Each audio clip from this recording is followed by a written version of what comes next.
அனைவருக்கும் வணக்கம். இன்றைய தினம் முல்லைத்தீவு பகுதிக்கு நிவாரண உதவிகள் குறித்து சென்றிருந்தோம்.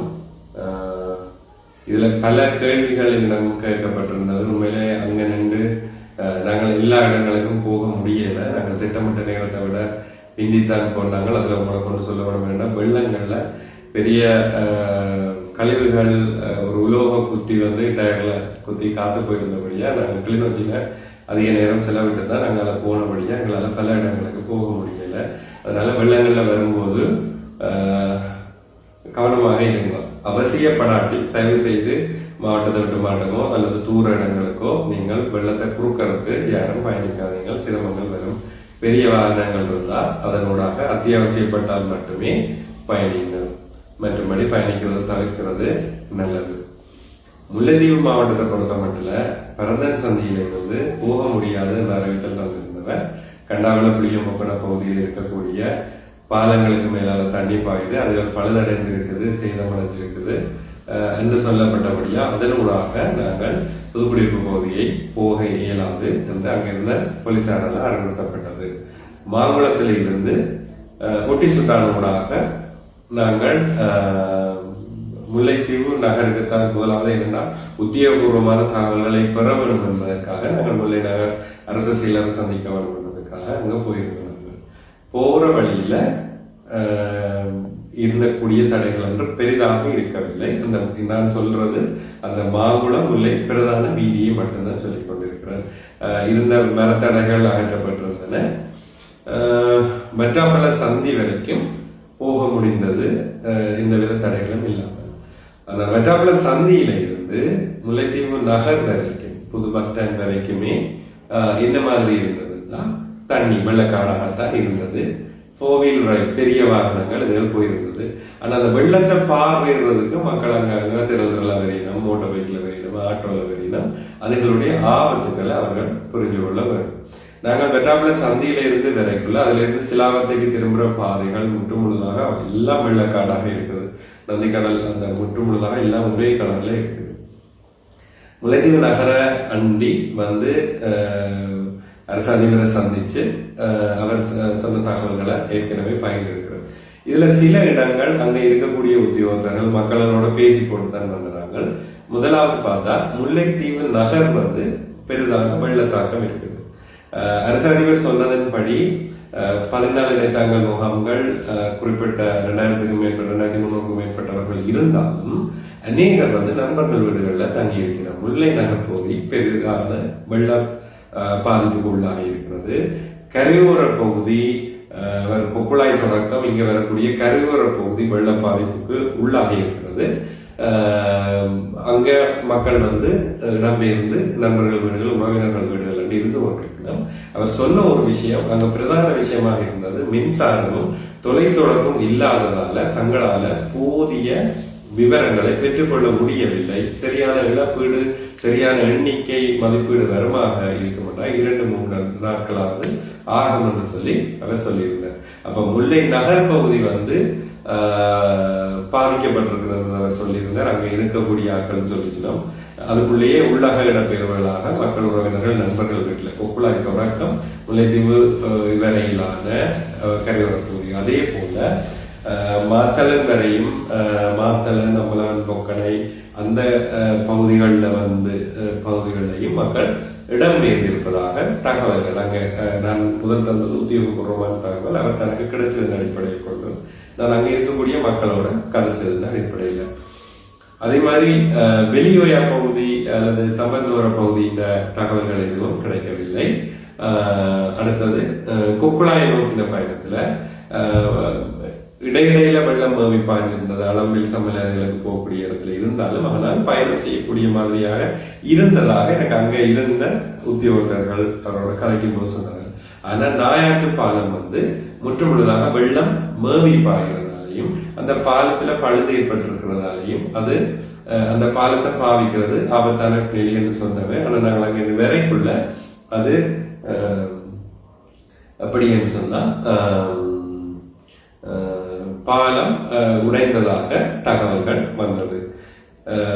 அடுத்ததாக இவர் பாரிய செய்தம் என்று சொன்னது இந்த முத்தியன்கட்டு ஒட்டி சுட்டான் பகுதிகளில் இருக்கக்கூடிய கிராமங்கள் அத்தனையும் வெள்ளத்துல மூழ்கி இருக்குது என்ற மாதிரியாக அந்த ஒட்டி சுட்டான் பகுதிகளை சொன்னவர் அங்க பாதிக்கப்பட்டிருக்கிறது.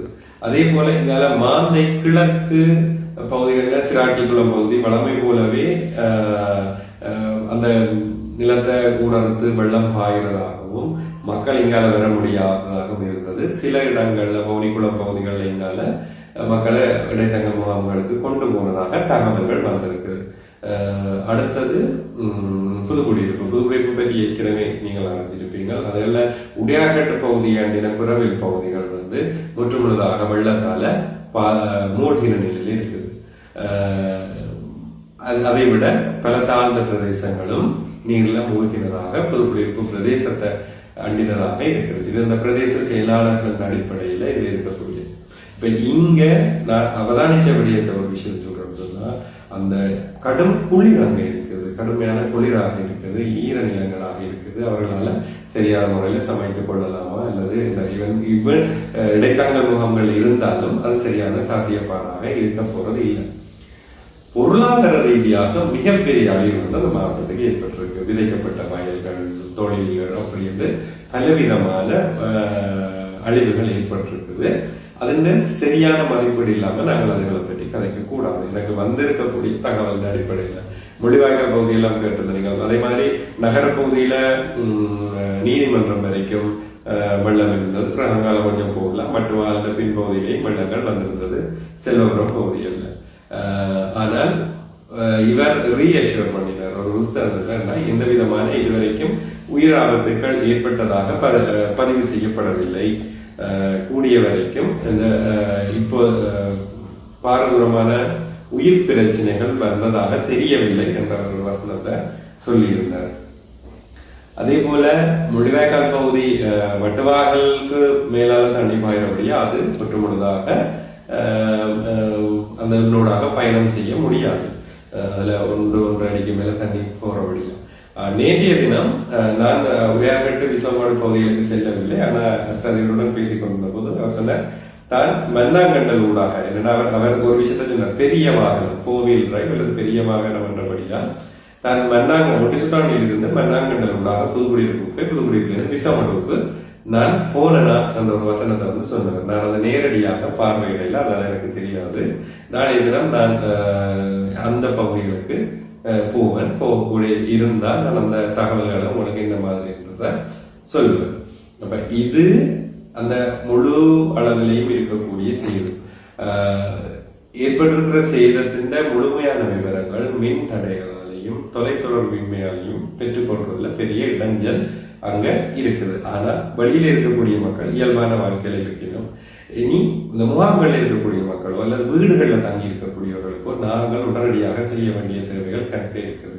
அவர் கேட்டுக்கொண்டதுபடி சமைத்த உணவு அங்க வச்சு சமைக்கவே முடியாது. பிறகு அல்லது பெரிய அளவுல சமைக்கிறது பெரிய ஒரு கஷ்டத்தை கொடுக்கும். அப்ப அவர் கேட்டுக்கொண்டதன் அடிப்படையில கொடுக்கக்கூடிய சாப்பாடுகள், இந்த சாண்ட்விச் பால் மாதிரி, அதுல ஜாம், அதோட படுக்கைகள், பாய், போர்வைகள், அந்த மாதிரியான விடயங்கள் கூட நாங்கள் நுழம்பு வேலைகள், குழந்தைகளுக்கான பிஸ்கெட், அதுல வச்சு சாப்பிடக்கூடிய ரஸ்க், அது போன்ற மற்ற சானிட்டரி பேட்ஸ், இந்த சோக்காரங்கள் இப்படி ஒரு மருத்துவராக நான் சொல்லக்கூடியது. இந்த தண்ணி தேங்கிய நிற்கிது, இது வத்துறதுக்கு கன நாளாக இருக்கும். ஓட வேண்டிய தண்ணி ஓடி முடிந்தாலும் தண்ணி கன நாள் நின்றுதா பெருமளவில் தொற்று.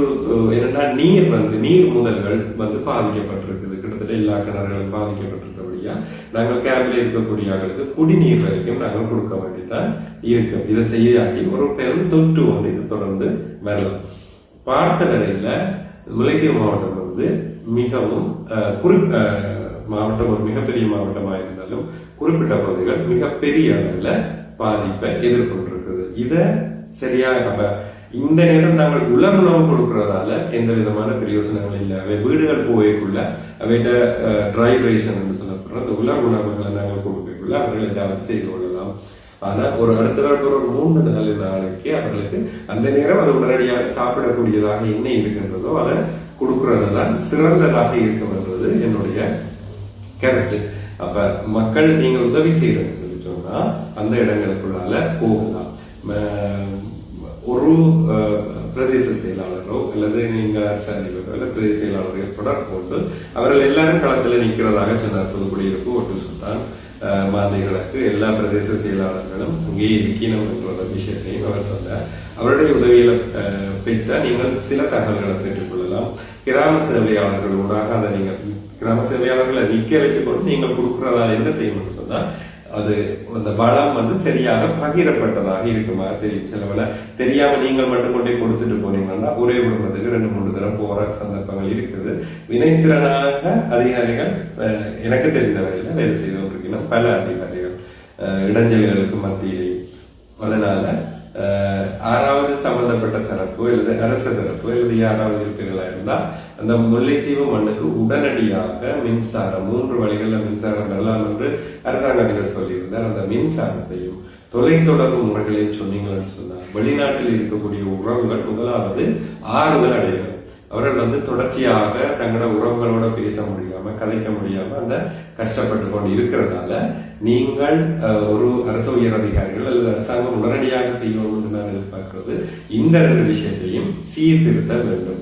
பொதுமக்களாகிய எங்களுக்கு உள்நாட்டில் இருக்கிறார்களுக்கும் சரி வெளிநாட்டில் இருக்கிறார்களுக்கும் சரி பாதிப்படைந்த எங்கள மக்களுக்கு நாங்கள் எந்தவித பேதங்களும் இல்லாம கடன் கொடுக்க வேண்டிய ஒரு தேவை ஒன்று இருக்குது. ஆனா பொருளாதார மதிப்பீடு செய்ய அது ஒரு மிகப்பெரிய மதிப்பீடாக இருக்கலாம். ஏன்னா வயல்கள் விதைக்கப்பட்டு முளைக்கப்பட்ட நிலையில அந்த வயல்கள் எல்லாம் இடத்தால முற்று முழுதாக அழிஞ்சே போயிட்டு. இதனால நாங்கள் செய்ய வேண்டியதை தொடர்ச்சியான நாளில் செய்ய வேண்டும். நாளிலிருந்து நீங்கள் கொண்டு போய் கொடுக்கலாம். இதுல வேண்டுகோள் விடுக்கப்பட்ட பொருட்களை நீங்கள் சம்பந்தப்பட்ட முறையில போய் கொடுப்பீங்களாக இருந்தால் ஒருவரை கூட நாங்கள் தவிர்த்துக் கொள்ளாம அல்லது மிஸ் பண்ணாம நாங்கள் இதுல கொண்டு கொடுக்கலாம் என்று நினைக்கிறேன். நன்றி.